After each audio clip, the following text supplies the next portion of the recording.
طالب کے زمانے میں جب ابھی رسول 10 یا 11 برس کے تھے، بارش بھی ہو رہی تھی، لوگوں نے دعائیں کر ڈالی، حرم کو حرم دیا انہوں نے، مگر کسی بت نے ایک نہ سنی۔ توجہ ہے، لوگ پریشان ہو گئے۔ ایک عرب گاؤں دیہات کا آیا شہر کا بھی کیا ہے، بڑا ہجوم عرب میں ہو رہا ہے، لیکن بارش نہیں ہو رہی ہے، لوگ دعا کر رہے، دعا قبول نہیں ہو رہی ہے۔ تو اس بدو عرب نے کہا بھئی دعا تو تم لوگ کر رہے ہو، مگر اس بھیڑ میں ابو طالب نظر نہیں آ رہے ہیں۔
مجبور ہے کہ بارش کا متبادل تلاش کر سکے، مگر تلاش نہیں کر سکی، مجبور ہے دنیا۔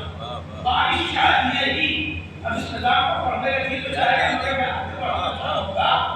اب کیا ہے کہ بادلوں میں وہ گیس ڈالتے ہیں، پھر بادل برسا دیتے ہیں، ایک بار برسا دیتے ہیں، دوسری بار سے بڑی مصیبت آ جاتی ہے نا، یہ بھی تجربہ کر چکی دنیا۔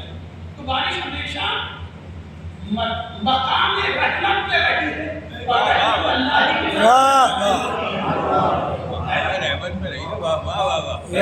دوسری بات لوگ مدینے میں رسول کے پاس آئے، رسول نے پھر مولا کائنات کے پاس آئے، انہوں نے دعا کی، ہر امام کے ساتھ یہ واقعہ موجود، سب امام نے اپنے موقع پہ دعا کی، آگے آئے امام کا تب اللہ دعا کرنی والا نے دعا کرنی والا شو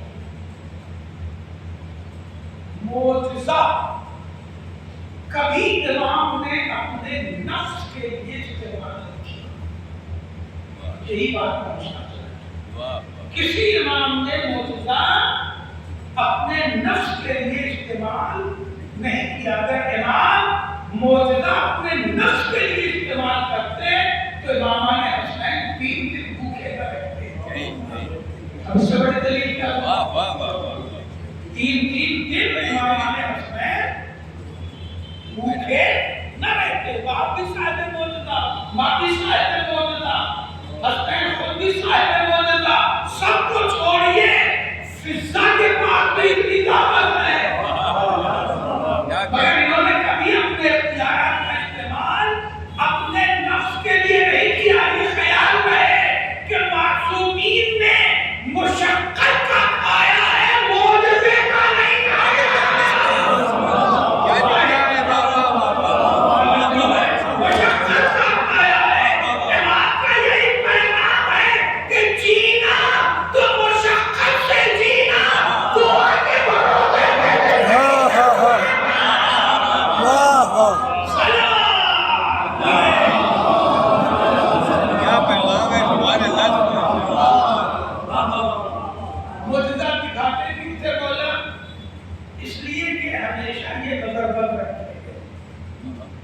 نظر بندی سے جی نہیں بھرا تو قید کر دیے گئے، قید سے بھی جی نہیں بھرا تو قتل کر دیے گئے۔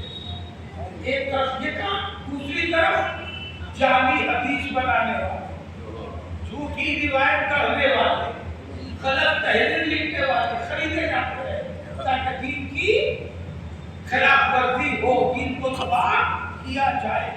ایسے میں بس ایک ہی راستہ تھا کہ موقع موقع پر اپنے اعجاز کے ذریعہ دنیا کو اپنی طرف منتخب کیا جائے اور لوگ آئے اور حقیقت جانے تو ان تک آہستہ آہستہ دین پہنچایا جائے.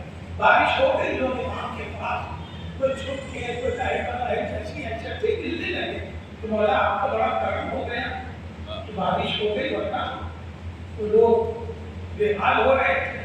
مولا شاید نہیں جانتے آپ کا تعلق کا نہیں دین پہ چلوائی. جب لوگ چھوڑنے لگے تو حکومت کو خوف آیا تو حکومت نے امام کو مورلی ڈسکریج کرنے کے لیے دعوت دی اور دعوت میں بڑے عمراء اور بڑے لوگوں کو بلا دیا دسترخوان پہ تاکہ اتنی مولا کی توہین کر دو کہ ان کا جو وقار ہے لوگوں کی نگاہ میں کر گیا ہے وہ تباہ ہو جائے. اور لوگ سمجھے ایسا کچھ نہیں. انہی نے امیر ابن مہران نام پتہ حوالہ قبیلہ سب بیٹھا ہوا کہنے لگا ارے بھئی اب آپ تو پھولے نہیں نعوذ باللہ پھولے نہیں سوارے ہوں گے آپ نے بارش کرا دی دوستوں کو فائدہ پہنچ دیا خوش ہو رہے ہوں گے. حالانکہ ایسا کچھ نہیں ہے. بارش کو آسمانی سے برسنا ہوتا ہے. بھائی آج نہ برسی تھی کل برستی یہ تو اتفاق ہے کہ آپ نے دعا کی اور اپنی موقع سے اسے تو برسنا ہی تھا. اب یہ کریڈٹ مفت میں گویا آپ کو مل گیا. امام نے کہا سن ہم اپنے اختیارات کو اللہ کے شکر کے لیے استعمال کرتے ہیں اپنے نام و نمود کے لیے. ہم اپنے اختیارات کو اللہ کے شکر کے لیے استعمال کرتے ہیں. ہم نام و نمود کے لیے تو سمجھنا ہے کہ ہم خوش ہیں یا فخر کر رہے ہیں ایسا کچھ نہیں ہے. لیکن یہ ہے تو ایسا ہی اور لوگ اس کے ہاں ملانے لگے. مضمون میں رکھیے گا کہ جہنم کا فیصلہ ہو چکا ہمیں ہمیں لانے لگے. ایک ماحول خراب کر دیا گیا. مولا خاموش ہے. اس نے پھر چھیڑا کہنے لگا ارے آپ ایسے ہی بڑے صاحب اختیار بنتے ہیں. مجھے لہجہ استعمال کرنا پڑ رہا ہے بات پہنچانے کے لیے. ایسے ہی صاحب اختیار بنتے ہیں تو پانی برسوانا یہ کون سا اعجاز ہے. بارش تو کبھی نہ کبھی ہوتی. یہ جو شیخ قالین میں چھپا ہوا ہے اس سے کہیے کہ مجھے کھا لے. توجہ ہے. اب وہ تو نیچر پر بھی بات بہت سے نیچرلیسٹ ہوتے ہیں. نیچر کے پجاری آپ بھی بہت سے دنیا میں مل جائیں گے تو سمجھ رہا ہے یہ تو اکارڈنگ ٹو نیچر ہے. بارش آسمان سے کبھی کبھی نہ برسے گی مگر یہ تو آؤٹ آف دا نیچر ہوا. اور کوئی قالین کا شیخ اصلی بن جائے تو میں یہی بات کہہ دو ابھی بھی میں رہنے کا اس شیخ سے کہیے کہ مجھے کھا لے تب جانے آپ کہ آپ بڑے اختیار والے ہیں. امام نے کہا میرا ایسا کوئی ارادہ نہیں ہے لیکن اگر تیری خواہش ہے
وائلڈ لائف وغیرہ تو دیکھی ہوگی نا.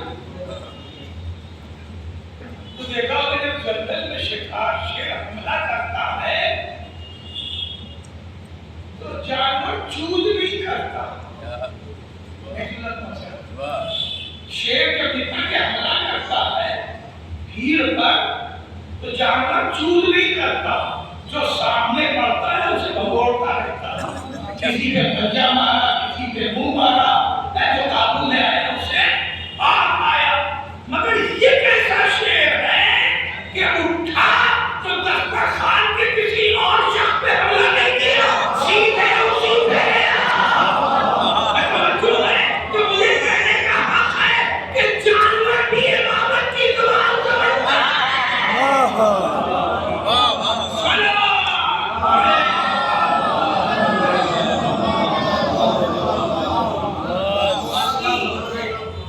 سیدھے اس نے حمید ابن مہران پر حملہ کیا اور اسے کھا کے ختم کر, مکمل کھا کے ختم کر دیا.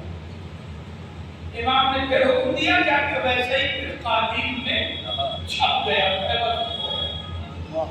قالین کتنی موٹی ہوتی زیادہ کہنے نہیں ہے نا. قالین دلک کا گدا نہیں ہے کہ 1 فٹ کا ہو 1.5 فٹ کا ہو. یہ قالین کہنے میں سے زیادہ کتنی ہوتی, پھر یہ جا کے چھپ گیا. یہ 1 کنٹل گوشت کھا گیا. کیا کہنے لیکن کنٹل سے کم اس لیے نہیں کروں گا کہ درباری کسی فقیر کے یہاں کا نہیں ہے کہ پیٹ لوز ہو گیا اور شاید تو کھانا درباری ہے, خوشامدی ہے, تو کنٹل سے کم کا تو ہوگا نہیں. کسی 1 کنٹل گوشت گیا تھا وہ تو جا کے چھپ گیا. واہ واہ. لیکن اپنے اختتام کی منزل پہ آگے ساتھ یہ بڑی عجیب منصوب کرتا ہے. چھپ گیا, یہ 1 کنٹل گوشت کہاں گیا بھائی, اس کے شکل میں تو نہیں ہے نا, تو چھپ گیا. جیسے گناہ ہوا تھا ویسے بھی بھول گئے. بادشاہ نے مولا سے کہا, دلیل مولا نے دی, دلیل تھی مولا سے. بادشاہ نے کہا مولا ادھر وہ قیمتی آدمی تھا, مولا اس سے پہلے مجھے واپس کر دے. یہ آیت یاد کر لو تھی تو دلیل بہت اہم ہے. مولا اس سے مجھے واپس کروا دیجیے. امام نے قرآن کا ایک جواب دیا, کہا سن, اگر عصائے موسیٰ نے جادوگران فرعون کے سانپوں کو اگلا ہوتا تو یہ بھی اگل دیتا. جادوگران فرعون کے سانپوں کو اگر اس میں اگلا ہوتا تو یہ بھی اگل دیتا. گویا مولا نے بتا دیا جہاں وہ سانپ گئے, جہاں وہ سانپ گئے وہی حمید ابن مہران بھی پہنچ گیا. کیا چیز بھی نکلنے والی عصائے موسیٰ. عصا کاہے کا ہوتا ہے, اسے لاٹھی کہتے ہیں. لاٹھی ٹھوس لکڑی کا ہوتا ہے. کبھی کسی لاٹھی کو تو لڑائی میں کام آتی تھی, جسے واقعی لاٹھی کہتے ہیں. کبھی اس کو دیکھا ہے آپ نے چیری بھی, وہ بالکل ہی پیک ہوتی ہے, اس میں بانس کی طرح ہول نہیں ہوتا. اور 40 جادوگر تھے جو 400 میں منتخب کیے گئے تھے, اور ہر جادوگر اپنے پاس ایک بورا رسی لے کے آیا تھا. سانپ رسی ہی کے تھے, رسی لے کے آیا تھا. اگر 4-4, 6-6 فٹ کی بھی رسی ہوگی جسے وہ نکال کے موسیٰ پہ پھینک رہے تھے اور وہ سانپ کر رہے تھے, اگر 20 کیلو کی رسی ہوگی تو 40 جادوگروں کی رسی کتنی ہوئی, 800 کیلو. 800 کیلو رسی کہاں گئی, وہ تو لاٹھی پہ لاٹھی ہو گئی. نہیں آیا بھائی. اللہ نے پھر جناب موسیٰ سے کہا, موسیٰ اب اپنا عصا اٹھا لو. جب وہ نکل چکا, جناب موسیٰ نے اٹھا لیا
واہ واہ سارا